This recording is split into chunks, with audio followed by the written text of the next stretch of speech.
I have my clouds, your mom has her flowers, you've got your animals, and Zephyr has his ego. Seriously, any guy that carries around massive pictures of himself to be displayed at the drop of a hat has an ego worthy of Silverquill. If he ever doesn't after the fact of this episode, I think we all know what we'd like to see. I'm Finn the Pony, and it's time for Finn Bits.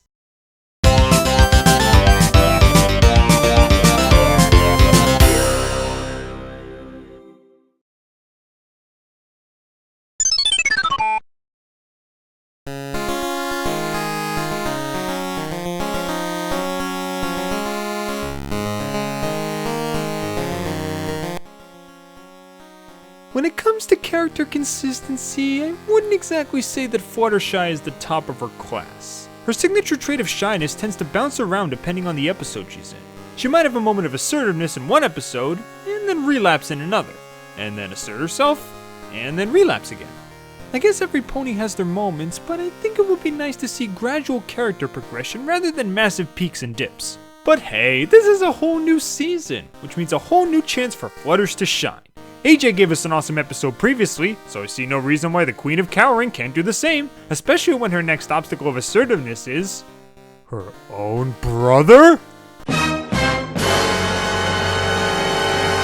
Well, this should be interesting. Let's look at the story. Rainbow Dash and Fluttershy show up for lunch at the house of Fluttershy's parents. All goes well until Fluttershy hears the big news. Her little brother Zephyr Breeze is staying over at her folks' place for a while.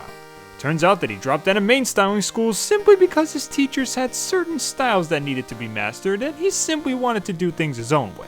Flutters tries to convince her parents to stand up for themselves instead of letting Zephyr leech off of them, but since they're about as soft as the clouds they walk on, Mr. and Mrs. Shy just can't bring themselves to say no to their son, even after he single-hoofedly destroys their collections. So, after some encouragement from Applejack, Flutters puts down the hoof herself, which causes Zephyr to finally get out of her parents' mane and straight into hers. Whoops.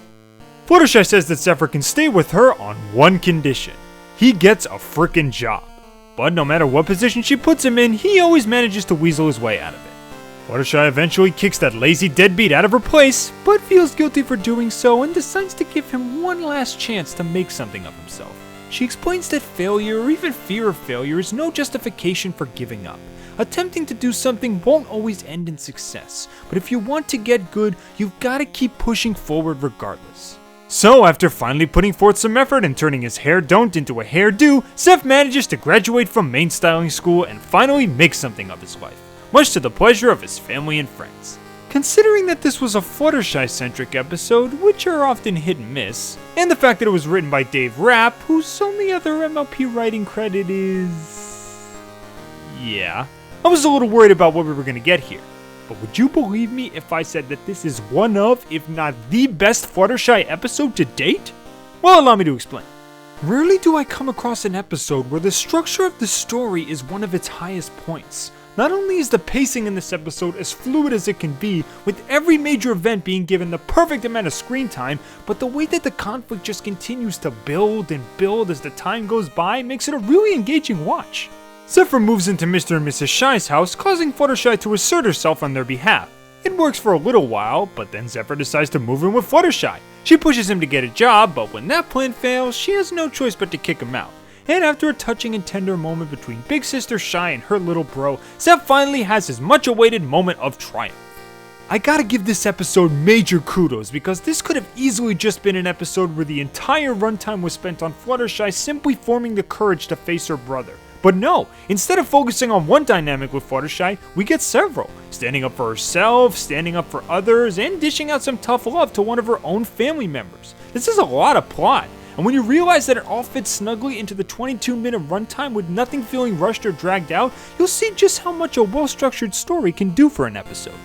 But if there's anything this episode nails better than story, it's characters. For the first time ever, we get a proper introduction to Fluttershy's parents. And they're just as sweet and soft-spoken as the mare they've raised. From their designs, to their voices, to their flower gardens and cloud collections, yep, I'm not kidding, they're everything I hoped they would be. But in all honesty, they don't stand out nearly as much as... I know, siesta. Yeah, let's talk about Zephyr Breeze. I know I might be kind of alone here, but I freaking love this guy. It's clear that he's written to be the classic full of himself jerk, and in the wrong hands, this could have been absolutely obnoxious. But in the end, it wound up being quite the opposite. His hilarious dialogue, his slimy con artist personality, the ways the main six react to his presence, that freaking man bun, it all comes together to create a character that's clearly meant to be hateable, but winds up being really fun to watch. Not to mention that in the end, I did feel some genuine sympathy for him. He doesn't try to weasel his way out of work because he's lazy, it's because he's afraid of failure, which I can tell you from experience is a really hard fear to get over. And that just makes it all the more special when he finally gets over that hurdle in his life and goes on to bigger and better things. And of course, let's talk about the element of kindness herself. I'm not gonna lie and say that Fluttershy is my favorite member of the main six, but I will say that a lot of her standout moments are some of the most iconic in the entire show. I know a lot of bronies that point to Dragonshy as the point in which they joined the fandom, and I don't blame them, it's a good episode. But I think I speak for most people when I say that this is Fluttershy's best performance to date. First of all, she has to stand up to a family member. We've seen Fluttershy put her hoof down on friends, strangers, and even her animal buddies, but never her own flesh and blood. This is an entirely new level and dynamic for Flutters, and to see that she actually pulls it off successfully is really impressive. Secondly, she not only asserts herself, but teaches others to do the same. Seeing the main six members in teaching positions isn't exactly a new development, but to have Fluttershy stand up for cowardly ponies and then teach them how to do the same is a major moment of character growth. Plus, having those cowardly ponies be her parents, her authority figures, makes it all the more significant. And last but not least, we see that despite her stern outward behavior, Fluttershy is still uncomfortable with this. She stresses, she worries, she second guesses her harsh decisions. We all want her to come out of her shell as much as possible, but we all know that deep down, she's still a sweetheart who hates to be harsh on those she loves. But sometimes you gotta be harsh on those you care about if you ever want them to change for the better. And Fluttershy pulls off this concept perfectly.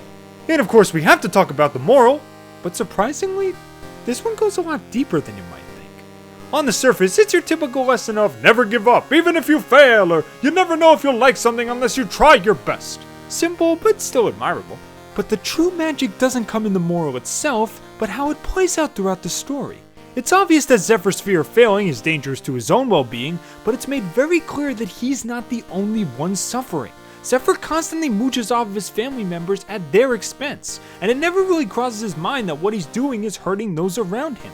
This is a very accurate portrayal of how a situation like this would play out in real life, which is why I feel that this moral is targeted more heavily towards adults rather than kids. It shows what you can end up being if you start becoming a freeloader, but it also shows that with enough effort, you can get out of such a slump and become the responsible adult you were always meant to be. It's one of the most realistic and down-to-earth morals I've seen in a while, and I respect it for that.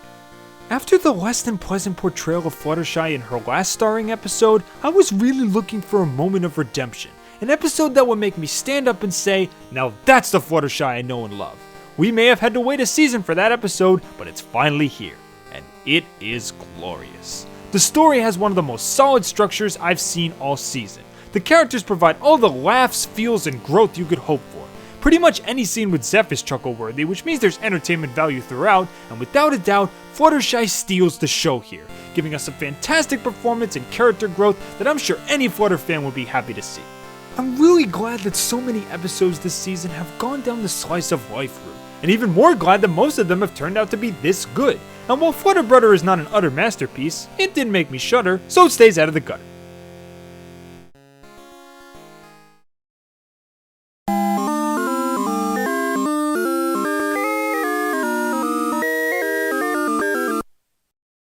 Well, I hope y'all enjoyed my quick little playthrough of this episode, and feel free to tell me what you thought of this episode in the comments below. Did you enjoy this Fluttershy performance as much as I did? Any other main six family members you'd like to see in the future? Well, he's had a few cameos here and there, but we never really got a formal introduction to Rainbow Dash's father. Since Rainbow's Wonderbolt dream is finally a reality, it's clear she doesn't have that much to do right now, so come on Hasbro, bring on the RD dad. There are a lot of possible stories you could do with him. Thanks for playing along with me. I'm Finn the Pony, and I'll see you all next time on Finn.